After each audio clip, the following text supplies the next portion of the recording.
MOOClet is learning by doing. The idea isn't to be a big course that takes lots of time and turns you into IT experts and instructional designers.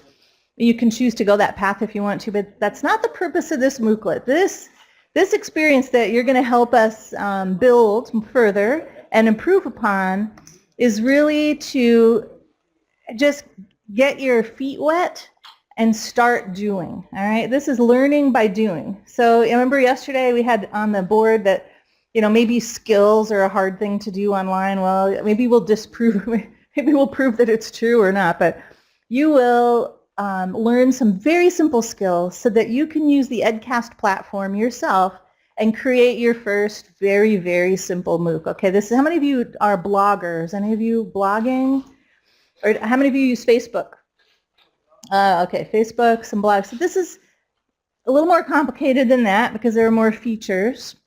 So let me frame it for you. So first of all, I want to say the DG's, you know, speech this morning was really inspiring. And when I go to update my front page that you'll see later, you know, I want to say something like, the reason we're doing this is to strengthen agriculture and to, you know, improve rural conditions, right? To stay focused on improving the situation of rural people and improving hunger and livelihoods and all that good stuff. I mean, that's why we're doing it. So that's really the purpose.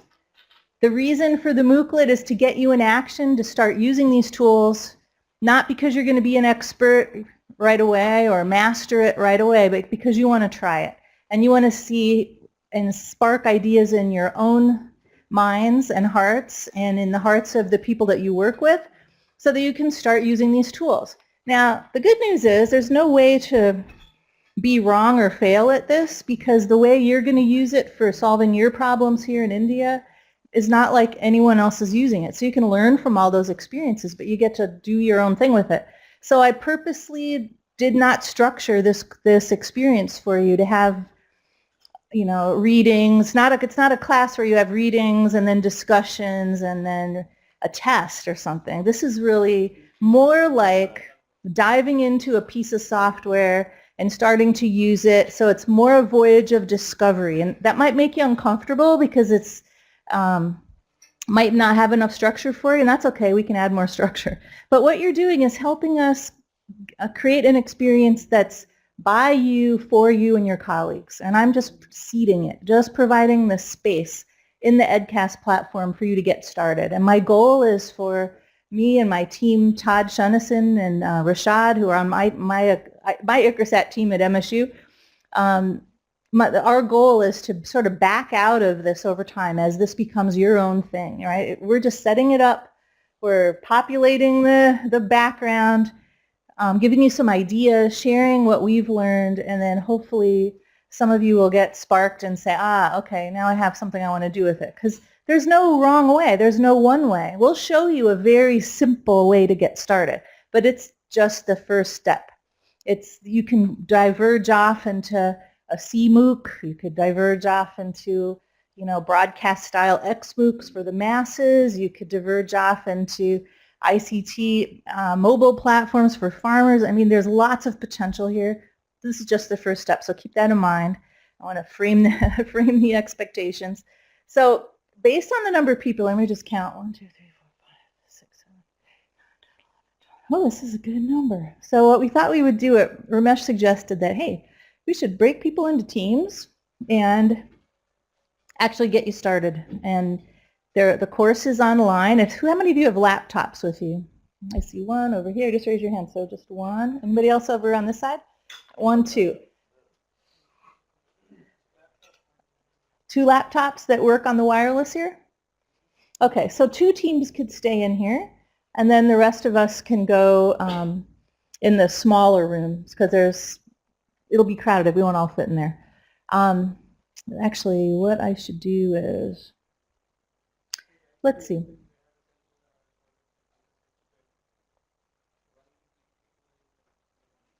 Yeah, the one with the table in the middle. Yeah, and then the things on the outside. Do you think we'd all fit in there just temporarily? Because what I'd like to do is kind of just show you the agenda of the day.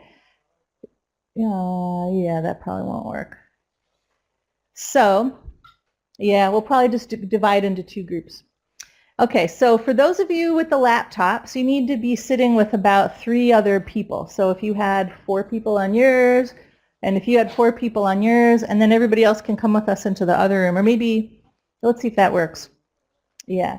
So what you're going to do is I'm going to give you a web address, all right? So for those of you with the laptops, I'll read it to you, or you can type it in and you can go there right now. And this is the website that you saw launched when we did the ribbon cutting. Okay, it's OneAg, so O-N-E ag, A-G, and I had them take my pads away so I don't have it here. So it's O-N-E ag, oneag.edcast, E-D-C-A-S-T, cloud, edcast cloud. And can I put it on here and show this? Can I use the projector? Not really. Well, I'll start with that. But then I really want them to just use it. Yeah, we're going to stay in this room for maybe 15 minutes. I'm going to show you some highlights, and then we'll divide into groups, and we'll just walk around and facilitate. This is meant to be a self-learning course just to get you started with some how-to instructions. And what we'll do is divide into groups, and then I'm going to want your feedback on certain things, all right? So this is the website.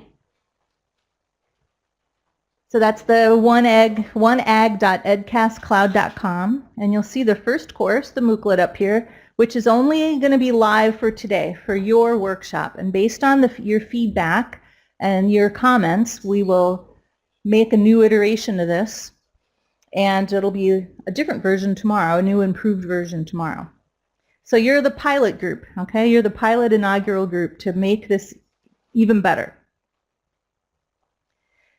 So let me open it up for you. So you should be able to just get in here. And for those of you with laptops, you can give it a try now. Yep, hit enroll on the bottom left-hand side there. And you can get in with your Facebook or your Google or your LinkedIn, or you can actually, I think you can actually create an account. Sign up with email, so you can get in any way that you would like.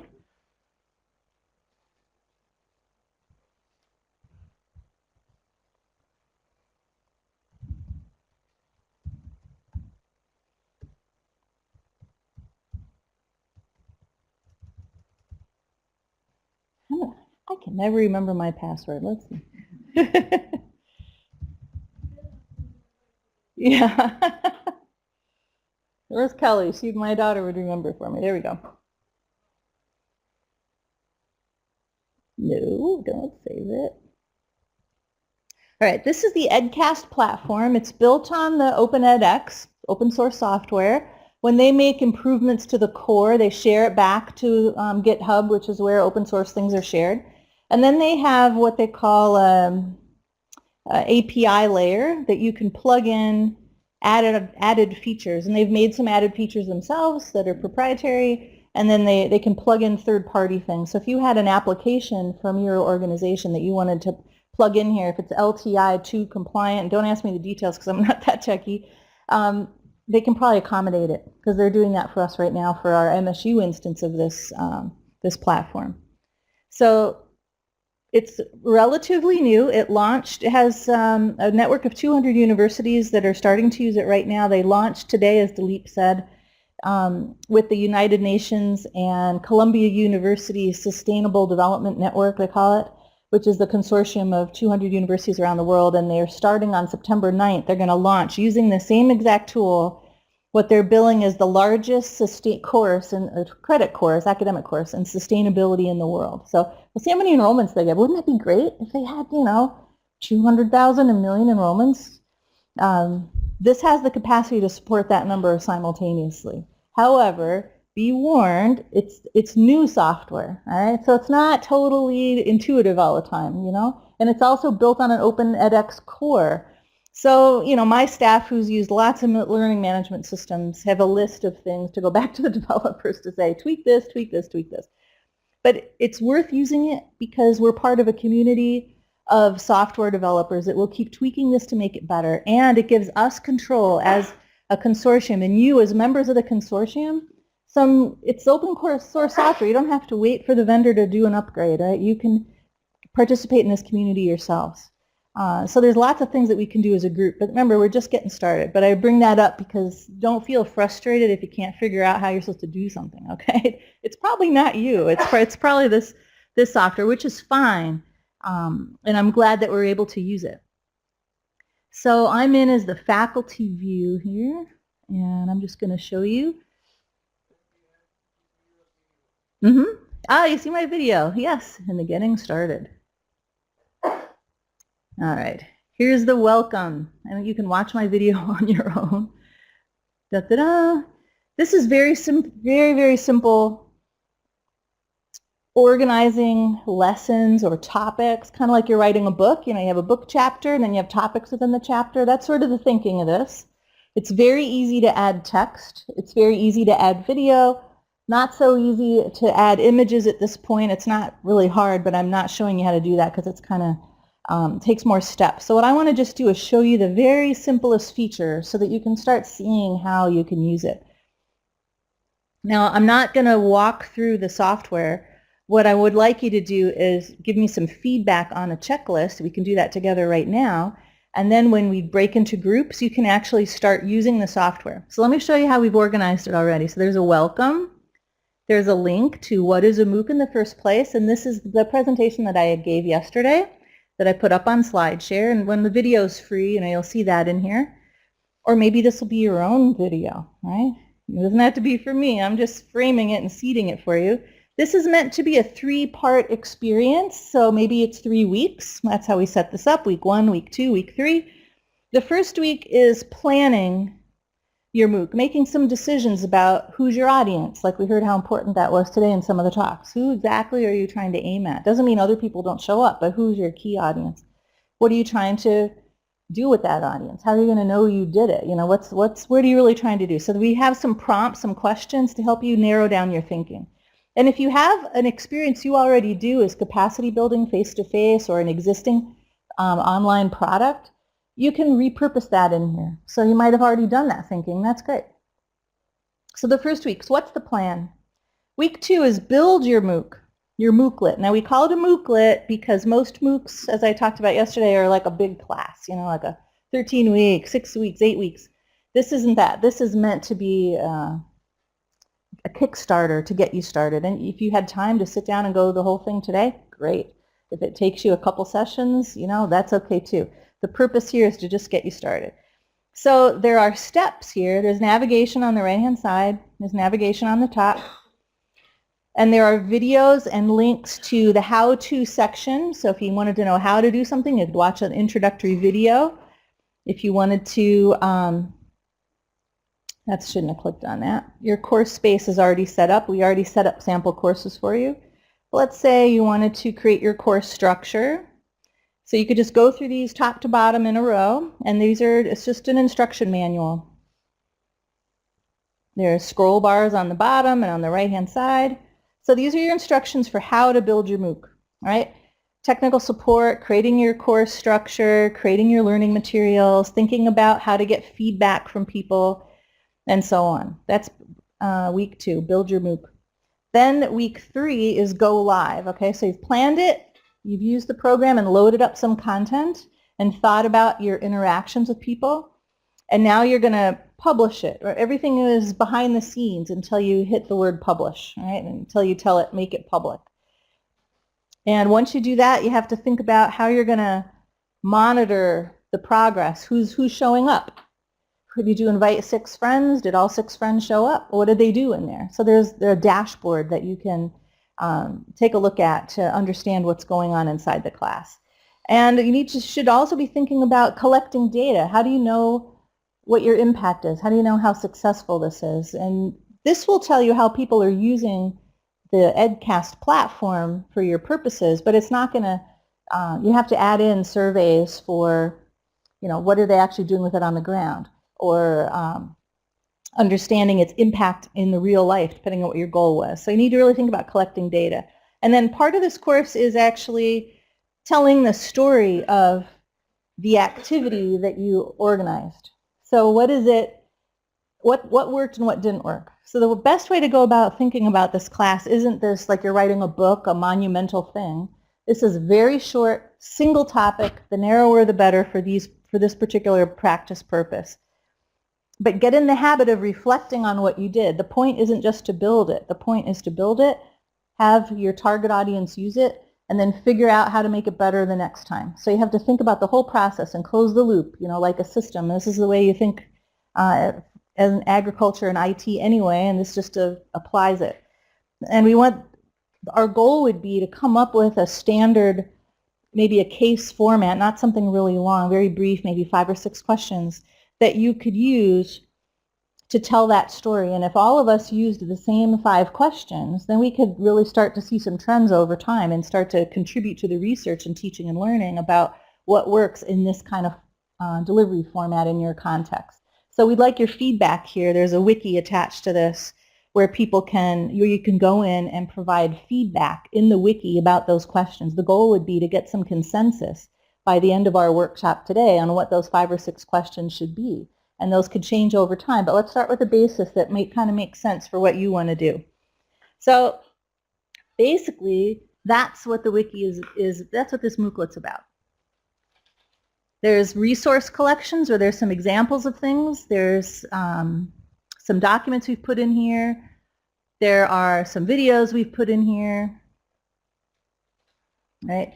So I pushed the wrong thing. Sorry about that.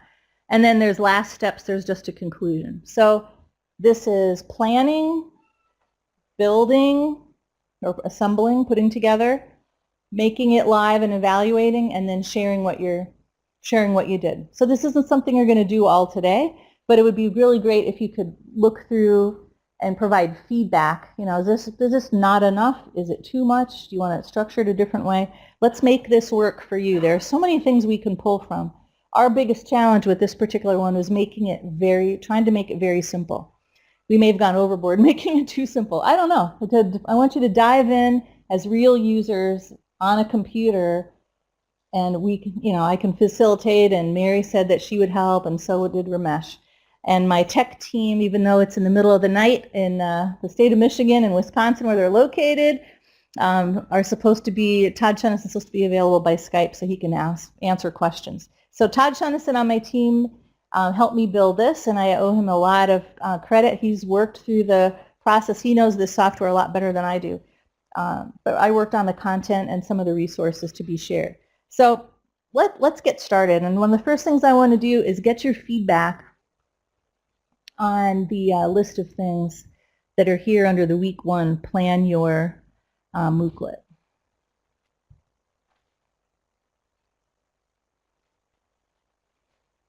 Okay. All right, and it's up in the wiki. On the top navigation here, there's courseware, which is the main course. There's course info, which is course announcements. About is just kind of background, and then there's a wiki piece here. Progress is your personal progress. So we tried to come up with the 10 simple steps to make a MOOClet. Now, if you're an instructional designer, there's more like 100 steps, but 10 steps is a good place to start. Here's the week 1 steps. You can see there's 3 wiki documents here. These are just text documents, nice and simple. And here are the week 1 steps. So let's just go through these together, and if you want to get a piece of paper, you can start answering these questions for yourself. So first, put yourself in the state of mind for this practice session where you've got something you want to share, something you're expert in, okay? Something that could be hopefully agriculture related, but it doesn't have to be. Pick a topic, pick one piece of the topic and narrow it down so that you can use this as your, what you want to start to pay attention to here. Okay, so decide what you want to share. And these are some prompt questions to get down to a little bit more detail. So start reflecting in your own mind. What is it you want to share? What's the topic? What's the one piece? What's the first step that you want to share? What's the core concept? I'd like you to jot that down right now. I'll give you a couple minutes. But this is you're going to want to make it narrower and narrower as you go in. What is the first step? And if somebody has one, maybe you can just share it. Does something come to your mind already that you know you want to do? Dr. Shanti, do you have something that you want to, one idea that you want to focus on? Oh, soy. Okay, what, planting soy, harvesting soy, processing? Oh, soil. Oh, okay, thank you. Soil. Which aspect of soil are you thinking about? Okay, like storing it?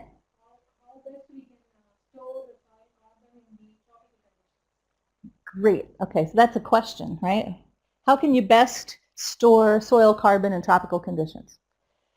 That's probably a really big topic. Right? There's probably a whole book on that, right? But so you might want to narrow it down just a little bit more, but putting it in as a challenge or a question is a really good way to start to narrow it down. So thanks for that example. Anyone else want to share one? No, nothing bubbling up? Yeah, do you have one? No? Oh, there must be one more. Management in millets, okay. Disease management, okay, disease management in millets. So a particular, maybe you can start with one disease. Right? Is there a particular one that is a big problem? Okay. Okay. Do you have all the answers for all that already, or are you seeking answers, or do you have the answers? Okay, so you have, you can share practices, examples, and things like that. Okay, so for this, that's probably a multiple experiences. So maybe you want to pick, like narrow it down, like what's the most basic thing somebody needs to know to take action in that direction? Like how would you divide, if you're writing a book, how would you divide up the chapters? So pick one chapter. Pardon? Uh-huh. Okay, and what's your topic? Fundamentals of multimedia. Okay, and you already have the videos on YouTube? Okay, good. So maybe you can assemble them in here, because if they're on YouTube, then you're just pointing to them on here. So that in terms of assembly, that's going to save you some time. Okay, good example. So we got multimedia, we've got diseases for millet, we have soil carbon. So keep those questions in mind. Now let's move down to step 2, determine your target audience. It doesn't mean it's your only audience, but who are you going to start with? Most of these topics, especially multimedia, I can imagine all kinds of audiences for this stuff. But it'll be easier for you to pick one to start. It doesn't have to be the biggest one. It can be the one that's easiest to access. Like who are the people, when you assemble this multimedia massive open online course, who do you want to appeal to first? Or who can you access easily is how you should really limit it. Like not your dream audience if you had a lot of marketing money or billboards or something, but who, for this purposes of this experience, who can you invite tonight to experience, or tomorrow or this weekend to experience what you've created? That might be a way to help you narrow down and think about who's your target audience, your first target audience, not your only one. Now some audiences can all have the same experience, and there's different ways you can customize it that's beyond this. That's like going deeper into instructional design. So for our purposes, just pick your first one. Okay, just pick your first. Okay, step 3. Actually, before that, let's use Dr. Shanti's soil example. So who do you want to reach this weekend with the first piece of soil carbon? Soil scientists. And you probably have emails addresses of people that are soil scientists. You know how to reach some of them? You don't have their email addresses? Do you know them? Can you reach them physically? Okay, so you have a way to reach them. Okay. The millet. Who's your audience? Okay, farmers. And so do you have a community that you're currently working with, or extension agents that you would work with for this? Okay, so is your audience those 2 extension agents, or is it actually the farmers? Is it the extension agents and then they go to the farmers? Okay, so do you have some that you could call on, either in person or call up or email or something? Okay, so you have your first audiences. Good, so there's some good examples. All right, so we're further down the first 2 steps. Now let's do the third one. This is important Put yourself in the shoes of your soil scientist, in the shoes of your extension people, in the shoes of your whoever your audience is for your multimedia, your friends, your first audience. Why do they want to know about it? All right, and remember, jot down the answers here, because this is framing what you're going to do. Why should they care that you know how to help them with soil carbon? Like, what is the value of it to them? What's the question that they're going to ask that you have the answer to? So here's some prompts for that question in terms of determining the value of your knowledge. Why do they need it? What's their question that you're trying to solve? Otherwise, you could make a resource that has all this great information in it and great knowledge, but it'll just sit there unless you've figured out the hook to get their attention, the attention of your audience. So let's think about for extension agents. So for the millet disease, why do they care about the answer that you have? So reduce losses is by you're making like a billboard headline, right? Reduce losses by managing the disease, right? We can help, right? 5 steps to manage the disease or something like that. And what about the soil carbon? Okay, so need to build fertility of the soil? You need to know this, right? So you're getting the idea of how this works. This isn't the only way to do a course, but if you're trying to reach masses of people, this is one model way to start. It's not the only way to start, but it's a good way to get started for this simple way to kickstart our efforts here. Okay, multimedia. Why do people care about the information that you have? The fundamentals. Okay, so want to get started? Here are the Multimedia 101. Okay, that kind of thing. All right, now here's where it starts to get interesting. You know your audience, you know the problem that they have that you're trying to solve. What is it? How will you know that they got it? Is it knowledge that they need that you can test in a quiz? There's 3 ways, or really 2 big ways to understand. This is instructional design in 2 fingers, all right? How is it something that the person has to know, or is it something they have to be able to do? If it's something that they have to know, an easy way to test if they know it is to give them a test or to give them a quiz, right? Easy, scalable, automated, because if it's a multiple choice quiz, you can have 100,000 people in it and there's no labor on your part, right? So quizzing is a very scalable way to test somebody's knowledge. And the quality of the test of the questions that you ask determines how effective that assessment is. There's a whole art to that, all right? But you can get started with just some simple questions. And those are something that you can iterate and get stronger at. And, ask other people for test questions or borrow. So lots of this stuff's open source now, depending on the topic. You can get quiz questions and answers. There's banks of these things. So if it's knowledge, you can test it as one nice, simple strategy. And that's supported in this platform. If it's something that you have to see them do, some hands-on skill, or maybe they need to demonstrate a sequence of steps, to handle the disease for storage or something like that, this is something that they can take in terms of a scalable solution. If it's something that needs to be observed, one way that you can get feedback to know if they got it or not is to ask them to send you a video. Post a video and post it to the discussion board. And then you've got an observable, example. Could be a series of still photographs. It could be a video that they took or that somebody else did.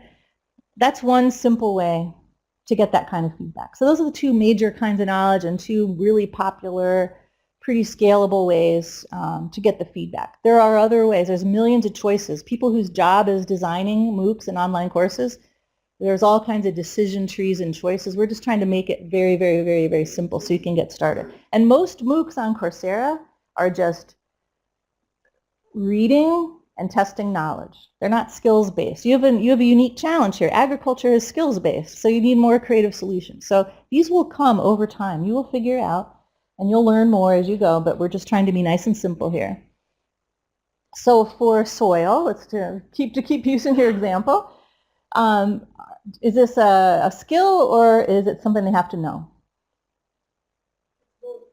Okay. Okay, so you might want to use both those techniques then. Mm-hmm.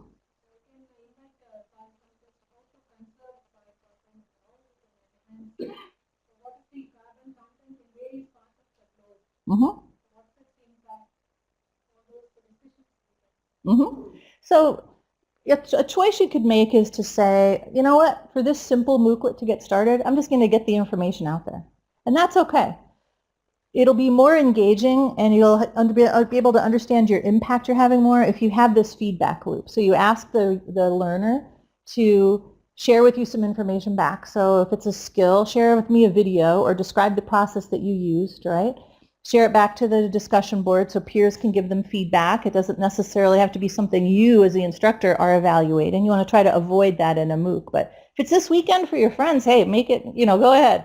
But just be aware that things that require your time to evaluate, to watch, or to read, it's not, you're going to be limited. If you can handle 40 people face-to-face, you're going to be able to handle maybe 50 online, but you won't, not 500, okay? So you got to be really careful. The art of assessment at scale is really the key to MOOCs. So that's why so much of it is kind of basic checks of knowledge. But this is where the fun experimenting will be. All right. So you're going to want to use the quizzing feature, and you're going to want to ask them to post things to the board. I would imagine yours probably has the same thing, right? A piece of knowledge and a piece. And what about yours for multimedia? Was yours, is there knowledge plus skill? Okay, good. All right. So probably we were going to want to beef up the assessment piece here and go a little deeper so you guys have more options. But I shared 2 easy ones that you can get started. All right, so that was step 4. Step 5, will a MOOClet enable me to share my knowledge? All right, so sometimes you have so much information and knowledge and it's so complex, a MOOC isn't really what you want. What you really want is you want an online course, Sometimes you just really want to get something a little more complicated. So you just need to ask yourself some of these questions. And are you committed to the time and effort to host a MOOC, right? If you're going to have interaction and people posting things that require your feedback, which you want to try not to do, it's a time commitment. Who's going to man the threaded discussion if you're going to offer feedback from an instructor? These are time commitments. And the best way to understand this time commitment is to start building a short little MOOClet and start doing it so you can get your own flavor. Don't take 3 months and build a big online course that's huge in number of hours. Just do it small and start to understand what it means for you and your time. Some people can figure out some very efficient ways to manage lots of students. Others, it's just outside of their way of working. I found this. I used to do activity-based cost studies of faculty's time, particularly in assessment and discussion boards. And it really varies. It varies from discipline to discipline. It varies from the level of the course, but most of all, it varies by how that individual lives and works in the world, how good a multitasker they are, and how much of a perfectionist they are. It's individual characteristic. There's no rule of thumb, really. I've worked with hundreds of faculty members. I don't know if Ramesh has found the same thing, but one faculty will say, oh my God, this takes me forever to do. And another one's like, what? Are you kidding? No. They mastered the techniques. So this, just get some experience.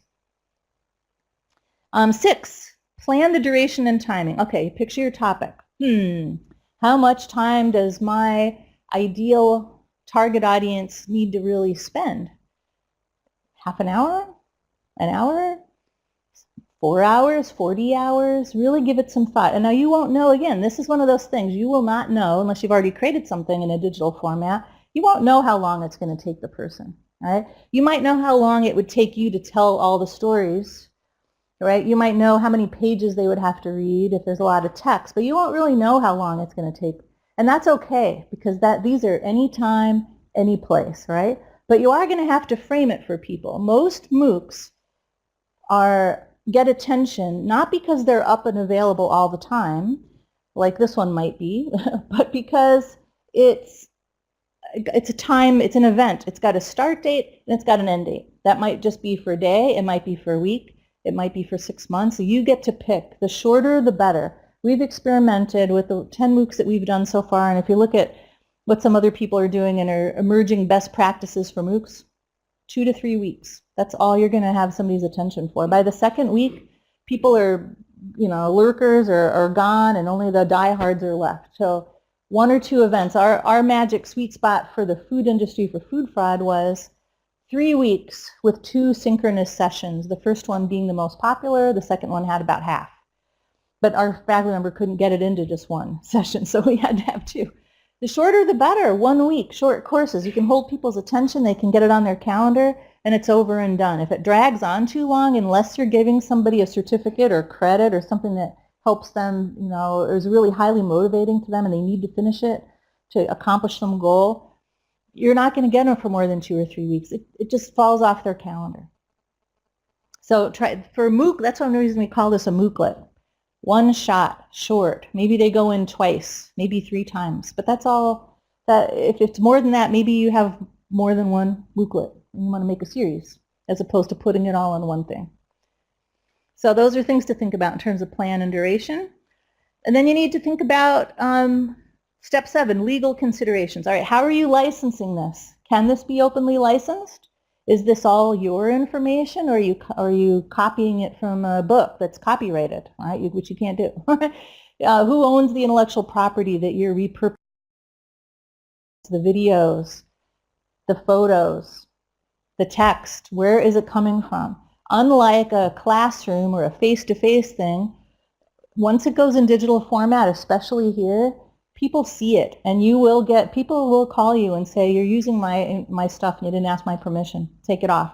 So whenever you can, use the advanced, if you're using digital resources that are not your own, use the things like the advanced Google search and have it check for things that are openly licensed, that are okay to be reused, and even modified perhaps. So you need to start paying attention where you're getting your information from. Who owns it, and what permission do you have to put it, number 1, in a digital format. Number 2, open to the world. You've got to ask these questions. Now this is the biggest change for faculty because most people assemble what they had. They don't even remember where they got it. And it's mostly images that are the problem, not text. It's mostly images like graphs and things like that. You really have to pay attention. This is an issue, but good sources are Google, Advanced Search, and Flickr has a lot of good images for that are openly licensed. But usually it's the Advanced Search feature. You can go to the Creative Commons site, and they have lists and links of sources for images and for music. These things are out there. There's more all the time. There's even open textbooks you can refer to. But this is an important consideration. So that's why it is step number 7. All right, step number 8. Select and structure your learning material. So this is where you want to start making a note of, what I already have. I already have 7 videos on YouTube. I already have a digital textbook or a series of papers that I wrote. This is where you're going to want to start organizing your materials. And you might want to use an outline, like you're writing a paper, or if you're more graphically inclined, you might want to make a flow chart or a storyboard where you're really organizing what are the pieces and what's the sequence in a very kind of a linear format for this style of a MOOC. For a C MOOC, it's a little bit different. But that's a whole other different learning design. This is kind of like a mini XMOOC MOOClet, more broadcast style.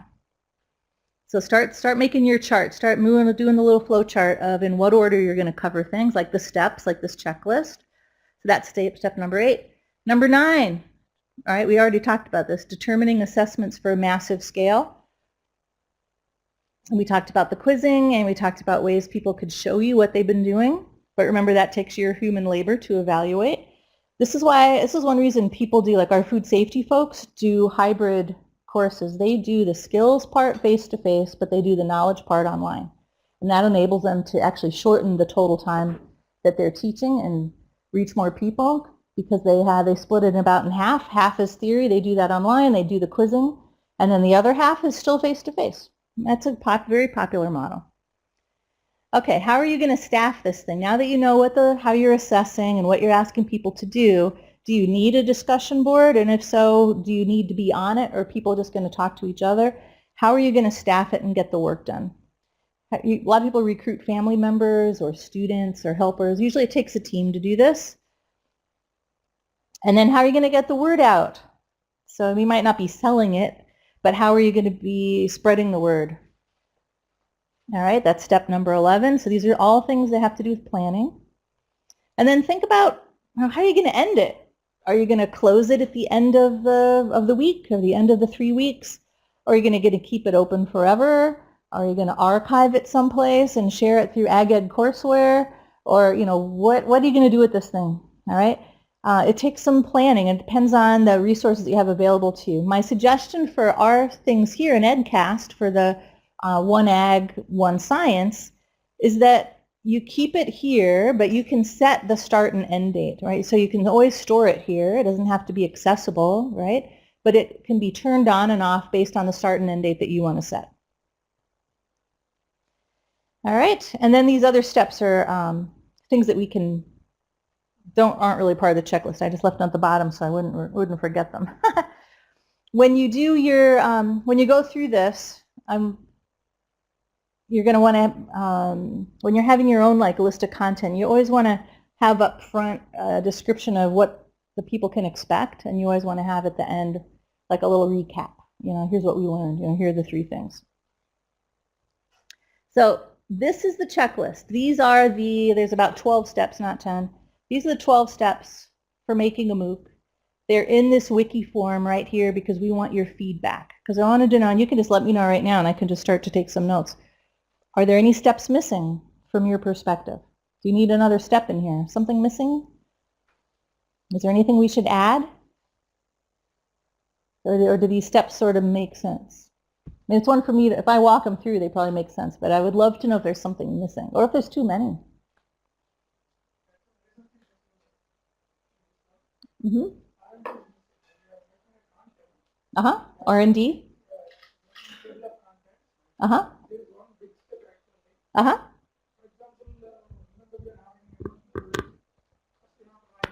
Just like writing thesis paper, articles and all those. Yes.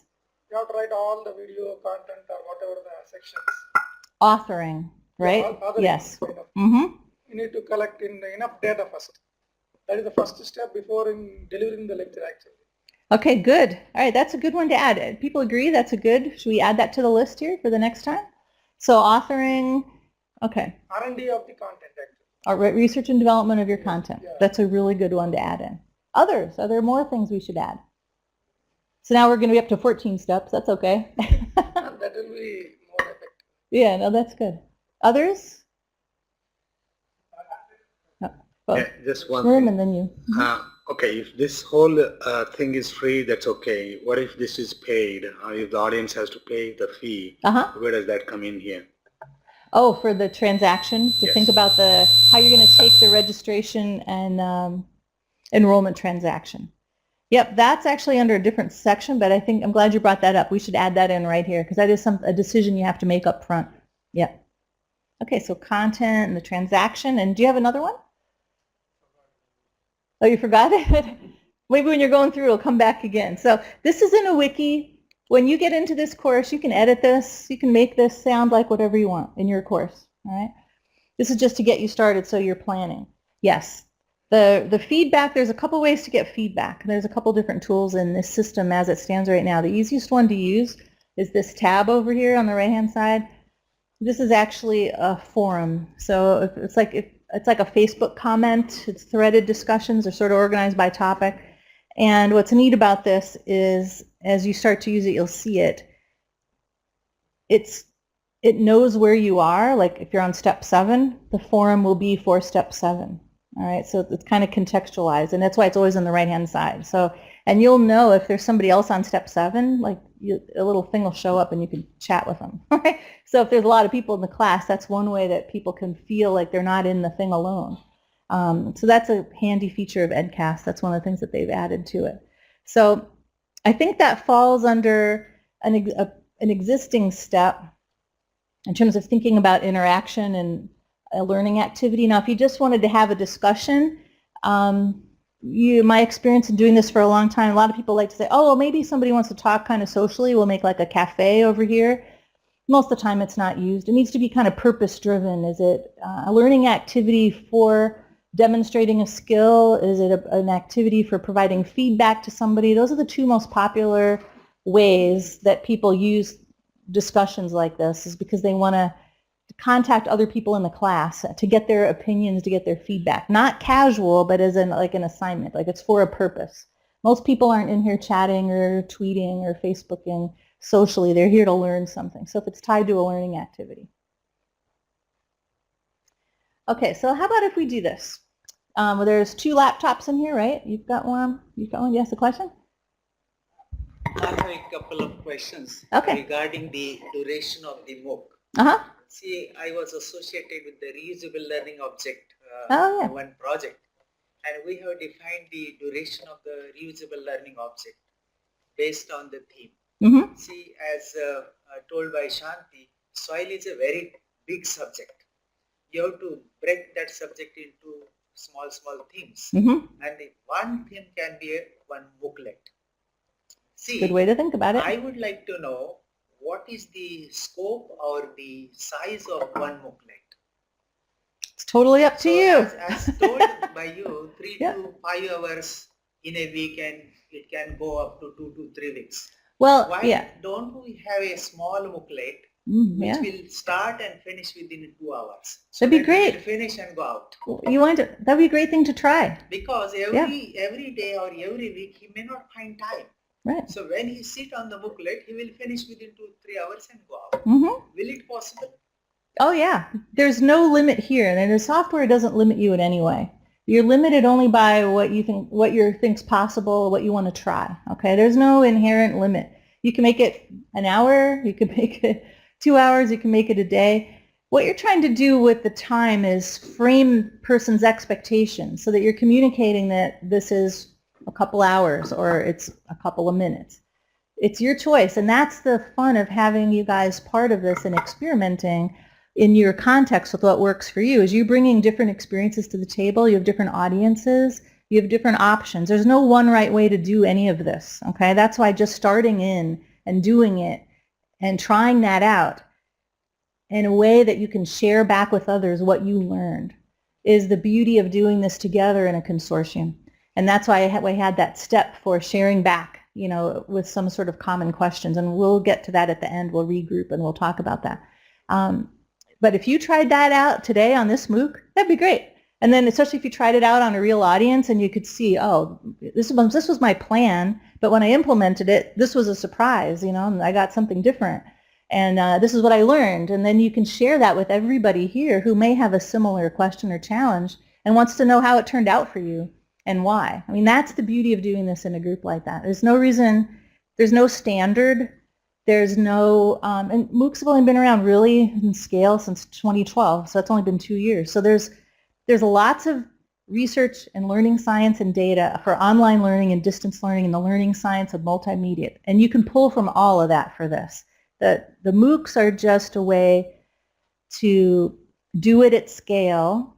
And the key that we found for success is keeping it really simple, much simpler than we would ever do in a credit, more extensive or professional level online experience. Keeping it very, very simple. It's really hard to do, especially when you're a subject matter expert and you know the book on, soil carbon sequestration or multimedia. When you're an expert, it's hard to really keep it simple. But what makes these work are exactly what you said, short and simple. And it would be really interesting to have a series of reusable learning object MOOCs with that design, and that'd be a great thing to create and share with everybody. The expert people, they develop the booklet or the RL, and they find everything is easy without considering the target group or target audience. Mm-hmm. And many times the difficulty level he could not understand. Mm-hmm. There is any mechanism inbuilt in this system that some mechanism will identify the difficulty level of the booklet. Oh, kind of like the way you'd look at, for example, in the writing level, it'll tell you what grade level your writing is at. Yeah. I'm not aware of any tool that's built into this system, but if there was, or somebody wanted to create one, or you found one somewhere, the beauty of this is that we could work with EdCast and say, hey, will the open source community want to work on this, or do you want to work on it? Is this something that we can add in? That's a really intriguing question. And who defines difficulty? What's the standard? And how do you measure it? That's huge. I'm sure there's somebody somewhere in the world working on that very question. And wouldn't it be great if we could figure that out together? Because that would accelerate our work, because we'd be able to create more and be able to target our audiences better. So a lot of this stuff, if any of you know education researchers or instructional designers or people that are expert in learning science, bring them onto your team. Have them work with you, not for this simple MOOClet to get started, but as you start to want to get more effective and deeper and to do more, building a team with people that have that experience and expertise, you're going to want to work with them. But the key is just getting your feet wet and starting just getting started. But those are great questions. Thank you. And you know, you're a digital green, right? So you've got some really interesting, a lot of you have a lot of really great, interesting advice and insights to pour into this of what you think might actually work based on your experience. You know? Questions? I have a question. The person who creates a booklet, can he or she know how many people are opening this booklet? Yes, there's an instructor dashboard. Let's see what view I'm in here. There's an instructor dashboard, and it gives you a graph. It tells you how many people have been in, how many people are in now, and what they're doing. I haven't used it a whole lot yet. Yep, there you go. You know, it keeps track of your grades. It gives you more information than you would even need. Plus, I think there's a Google Analytics thing too. So I haven't experimented with a lot in this EdCast platform. Todd knows more about it than I do, but that information's here. And if there's certain things you want to know, and it doesn't keep track of it, that's the kind of thing that we can share with EdCast and with the open source community and say, hey, we can't be the only ones that want this level of detail, because that's the learning analytics side of it, is you really get into it and then you have a lot of people that you can keep track of to continually improve. The key at this stage, though, this very getting your feet wet stage, is just to think about, well, what kind of things would I know? How would I know how I'm doing, right? How would I know if they got it? And what kind of information can I keep track of? So there's a lot of that that's right here in the system. One more thing. Will it have any scope for those who, for example, the disease prevention in millet? Suppose there is a manufacture of some chemical for this prevention, he is interested in advertising. Will it give a link to him? Oh, good question. Well, committee members, I guess that's a question to think about, isn't it? You know, we need to come up with policies, and then we would love to include all of you in, I think ICRISAT has not just a listserv, but some sort of other tool to keep the community together and so that we can keep in contact with each other. Yeah, no, it's a potential resource, but how do we want to handle it as a group? You know, what's appropriate? Anything is possible. It's just a matter of what kinds of behaviors do we want to invite, right? And how do we want to preserve our openness and flexibility? So I think it's a great question, and let's figure it out together. Regarding the format of the booklet, can be a PowerPoint presentation, can be a booklet? Oh yeah, I mean, you could just have a bunch of videos like YouTube and just add maybe a little bit of assessment. Could be really simple. Or it could have no presentation and just be people sharing their own information. There's no single flavor at all, but the two big categories of flavor, to simplify it for you, are what we talked about yesterday in my presentation, the XMOOC, which is sort of the broadcast with some intervention asking questions, and then there's the more constructivist, where people are going out on a discovery and sharing things back to the group. So there's so many different pedagogies and approaches, but start with the 10 or 13 now. Start with the 13 questions. Who's your audience? What do you... Model booklet. Yeah. The one theme converted into the booklet. Yeah. Have an example? Yeah, there are some examples when you get into this in the resource collection where you can see some models. There's lots of ways that you can see. You can search on MOOCs. There's lots of pedagogical models. But it's easy to get lost in the variety of options and to think, oh my God, I'm never going to be able to start because I don't know how to decide, like, what's the best choice. Don't let that stop you. Just start with a single topic, nice and short, nice and simple. So how many of you guys would like to get your hands on this and actually give it a try? Show of hands. Because we can break into groups now if you want. We could use the computers in the other room. So you have a laptop, maybe 2 or 3 people could sit with you, 2 more people, and then you've got one too. You can have a couple people with you, and then the rest of you can meet us in the conference room, and you can sit down at the computer, and what I'll need is the group leader's email so I can give you access to your own course instance so you can start building.